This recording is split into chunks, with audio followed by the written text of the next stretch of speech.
हम एनायोस जीव विज्ञान को बहुत ही इंटरेस्टिंग तरीके से समझेंगे। इस चैनल पर आपको एनायोस जीव विज्ञान की प्लेलिस्ट मिल जाएगी। वहाँ से आपको जीव विज्ञान के आगे के चैप्टर्स भी मिल जाएंगे। अभी हम चैप्टर 1 जीवन की उत्पत्ति एवं विकास और वर्गीकरण से परिचय को ही कंटिन्यू करने वाले हैं। हमने इससे पहले की वीडियो में जीवन की उत्पत्ति कैसे हुई और आदिम पृथ्वी का पर्यावरण कैसा था ये देखा।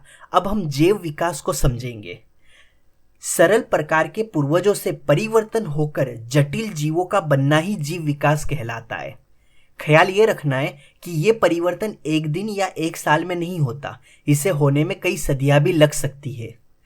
वैज्ञानिकों का मानना है कि आज हम जो भी अलग अलग जीव देख रहे हैं वो दरअसल एक ही पूर्वज से आए होंगे। उनके ये सामान्य पूर्वज बहुत ही सरल संरचना के थे। दूसरी बात, जीवों के लक्षण हर काल में बदलते रहते हैं। आज भी जो जीव हम देख रहे हैं उनमें लगातार बदलाव हो रहे हैं। ये इसलिए होता है कि जीव जिस पर्यावरण में रहते हैं वो अगर समय के साथ बदलता है तो जीवों को भी बचे रहने के लिए अनुकूलन करना पड़ता है। हम अपनी आंखों से इसे इसलिए नहीं देख पाते क्योंकि ये बदलाव होने के लिए कई सदियां भी लग जाती है। जो जीव अपने आप को पर्यावरण में अनुकूलित करने में असफल रहते हैं वो विलुप्त हो जाते हैं।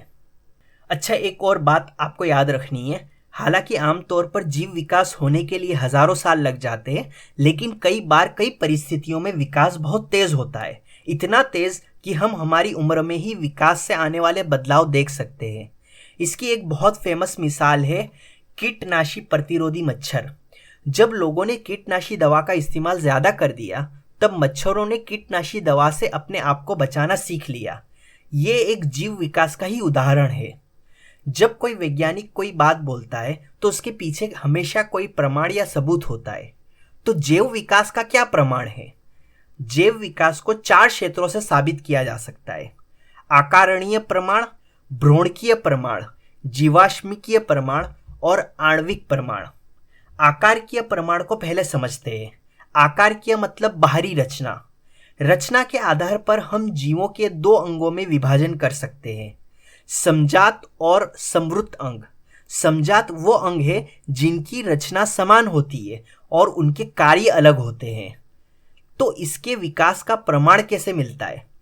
इससे ये पता चलता है कि समजात अंग वाले जीवों के पूर्वज समान होंगे, लेकिन उनके संतति ने क्षेत्र बदल लिया और इसलिए उनके अंगों का कार्य भी बदल गया।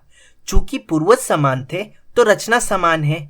इससे विपरीत समृद्ध अंग वाले जीव एक दूसरे से काफी अलग है, लेकिन उन्होंने समान पर्यावरण में रहना सीखा। इस वजह से उनका कार्य तो समान है, लेकिन उनके अंग की रचना अलग है।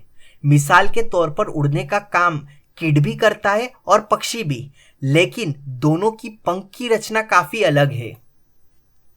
दूसरा अकारणीय प्रमाण अवशेषी अंग से मिलता है। आपको पता है मानव शरीर में कई ऐसे अंग हैं जिसका आज हमें कोई काम नहीं। अगर वो ना भी हो तो कोई फर्क नहीं पड़ता। जैसे कि अक्ल दाढ़, अगर इसका कुछ काम नहीं है तो हमारे शरीर में है क्यों? इसलिए कि हमारे पूर्वज के लिए वो कभी काम की थी, लेकिन विकास होने के बाद उसका काम नहीं रहा। दूसरा प्रमाण भ्रूण विज्ञान से आता है। सभी कशेरुकियों की शुरुआत के भ्रूण समान होते हैं।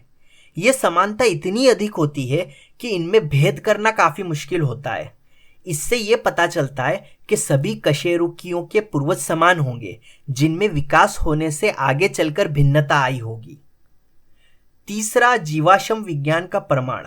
जितने पुराने जीवाश्म मिलते हैं उतने ही आज से जीव विभिन्न होते हैं।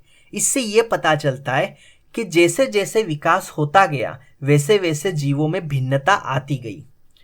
अब हम समझेंगे विकास के आणविक प्रमाण क्या है। आणविक मतलब अणु के स्तर पर। विकास के हमारे पास अणु के स्तर पर भी प्रमाण है। जैसे कि हर जीव का शरीर कोशिका से बना होता है। ये बताता है कि सभी जीवों की उत्पत्ति किसी एक कोशिका से हुई होगी। दूसरा, सभी जीवों में डीएनए, एटीपी एवं 22 अमीनो अम्ल है। सभी जीवों में प्रोटीन संश्लेषण के सोपान समान है और टाटा बॉक्स जो कि वर्धक अनुक्रम है वो भी सभी जीवों में पाया जाता है। अगर यहाँ तक आपने ये वीडियो देखी है मतलब कि आपको वीडियो पसंद आई है, तो कृपया इस चैनल को सब्सक्राइब करें थैंक यू फॉर वॉचिंग।